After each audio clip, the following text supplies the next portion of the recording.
Okay, सुरुमा अब हामी कहाँ जान्छौँ, sos.ys.ssf.gov.np यो चाहिँ सामाजिक सुरक्षा कोषको पोर्टल हो। यहाँनिर मेरो लगइन थियो, म लग आउट गरेर फेरि लगइन गरेर देखाउँछु तपाईलाई। यहाँनिर हजुरको युजर नेम, पासवर्ड र एसएसआइडी हान्नुपर्ने हुन्छ।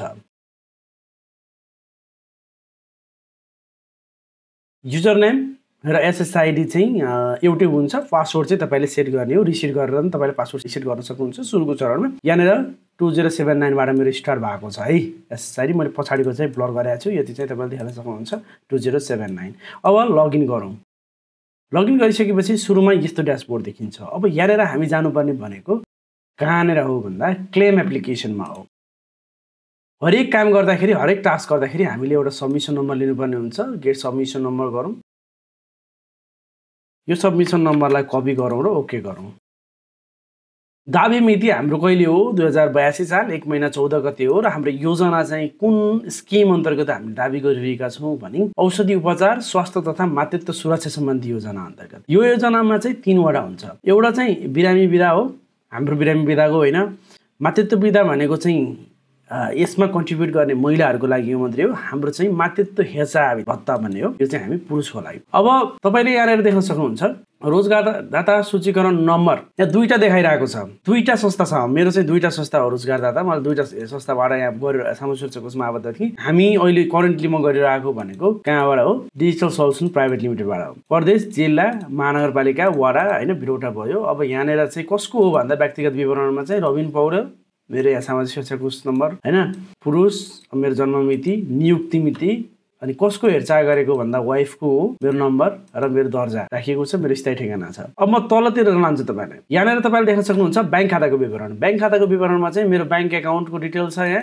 अब मैले चाहिँ यो बचत खाता हो, मेरो नाम, मेरो बैंक एकाउन्ट छ। मेरो फ्यामिलीको, मेरो आश्रित विवरणहरूको यहाँ यसरी मेरो फ्यामिलीको डिटेल्स चाहिँ यहाँ यसरी देखाइरहेको छ। डिजिटल सोल्युसन प्राइभेट लिमिटेडबाट हजुरले श्रम स्वीकृति रिन्यू गर्न सक्नुहुन्छ। नेपालको अथवा दुबईको पुलिस क्लियरेन्स सर्टिफिकेट बनाउन सक्नुहुन्छ। प्यान रजिस्ट्रेसन गराउन सक्नुहुन्छ। इन्टरनेसनल ड्राइभिङ पर्मिट बनाएर 150 वटा भन्दा बढी देशमा गाडी चलाउन सक्नुहुन्छ। युरोपास सिभी र कभर लेटर बनाएर आफूले चाहेको ठाउँमा जागिर खान सक्नुहुन्छ। एउटै मेसेज हजारौं जनालाई पठाउनको लागि बल्क एसएमएस सेवा लिन सक्नुहुन्छ। हजुरको बिजनेसलाई अनलाइनमा लान हजुरले सामान र प्रोडक्ट सर्भिसहरू बेच्नको लागि डिजिटल मार्केटिङ सेवा लिन सक्नुहुन्छ अथवा सिक्न सक्नुहुन्छ। त्यसैगरी बिजनेसलाई आवश्यक पर्ने सिस्टम र सफ्टवेयरहरू लिन सक्नुहुन्छ। सो अहिले नै डिजिटल सोल्युसनलाई सम्पर्क गर्नुहोस्। अब हामी यहाँ मेन पार्टमा छौँ। मेन पार्टमा चाहिँ के छ भने म सरसर्ती भन्छु अनि मेरो फिलअप गर्नतिर लाग्छु। जन्मेको बच्चाको विवरण चाहियो हैन, डेट जन्मेको छ भने त्यो चाहियो, अनि भुक्तानी योग्य रकम कति हो यसले चाहिँ भनिदिन्छ। सुत्केरी भएको मिति कहिले हो यसले भनिदिन्छ। त्यसपछि दुवैजना योगदानकर्ता हो भने चाहिँ अब पत्नीको यहाँनिर राख्ने हो सामाजिक सुरक्षा कोष नम्बर, अहिले चाहिँ छैन। अस्पतालमा शिशुको जन्म भएको हो कि होइन भनेको छ, हो भने हो लेख्ने, होइन भने होइन लेख्ने। यसअघिको सुविधा उपयोग गरेको छ कि छैन यो भन्दाखेरि छ भने छ लेख्ने, छैन भने छैन लेख्ने। ओके, अब मेरो चाहिँ यहाँ 1 हो है। अब ओके गरेपछि मेरो 17,300 देखाइरहेको छ यसले हैन। अब यहाँनिर सुत्केरी मिति 2082 साल 1 महिना 1 गते। ओके, अब यसरी राख्यो भने चाहिँ के हुन्छ, यहाँनिर यसले इट टेक्स टाइम। ओके, अब यसले चाहिँ यहाँनिर 2081 पौष र माघ भनेर यसरी देखाइरहेको छ। यो हाम्रो योगदानको पछिल्लो 6 महिनाको चाहिँ एग्रिगेट स्यालेरी चाहिँ हाम्रो आधारभूत स्यालेरी 35,000 मानेर यसरी कन्ट्रिब्युट गरेको छ। भुक्तानी योग्य रकम चाहिँ 17,300 छ भनेर देखाएको छ। अब स्थानीय तहबाट प्रदान गरिने जन्मदर्ताको विवरण चाहिँ यहाँ हामीले हाल्नुपर्ने हुन्छ। म चाहिँ जन्मदर्ता अपलोड गर्छु। हाम्रो जन्मदर्ता गरिसकेका छौँ हामीले है। जन्मदर्ता अपलोड भइसकेको छ यहाँनिर। ओके, जन्मदर्ता अपलोड गरियो। अब हाम्रो चाहिँ यो हस्पिटलमा हैन भनेपछि यो डिस्चार्ज समरीहरू केही पनि चाहिएन। तपाईको हस्पिटलमा हो, सिजरिङ हो हैन, सी सेक्सन वाला हो, त्यस्तो केस हो भने चाहिँ यहाँनिर त्यो इन्फर्मेसनहरू पनि तपाईले अपलोड गर्नुपर्ने हुन्छ। बैंकको चेकको कपीहरू पनि अपलोड गर्नुपर्ने हुन्छ। विवाह दर्ताहरू पनि अपलोड गर्नुपर्ने हुन्छ। हाम्रो चाहिँ अलरेडी म्यारेज सर्टिफिकेटहरू केवाइसी मा भएको हुनाले चाहिँ म्यान्डेटरी भनेको यहाँनिर बर्थ सर्टिफिकेट भयो। मैले चाहिँ बर्थ सर्टिफिकेट हालेर अहिले अप्लाई गर्दै छु।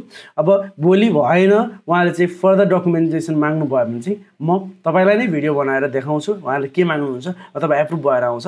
Let's see. ओके, म चाहिँ यहाँनिर चेक मार्क गरेर अब हामी यसलाई सबमिट गरौँ। ओके, यसले विवाह दर्ता पनि मागेको छ। विवाह दर्ता खोज्नतिर लाग्नु पर्यो। फेरि म्यान्डेटरी थिएन, अब यो म्यान्डेटरी राख्यो है।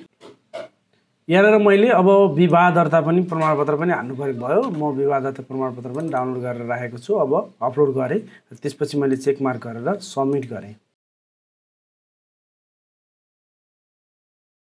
हाम्रो यो फर्म सबमिट भइसकेको छ। तपाईले सबमिसन नम्बरलाई चाहिँ अब सेभ गरेर राख्नुहोस् र फर्दर के हुन्छ यही अनुसार चाहिँ हामीलाई मेल आउँछ।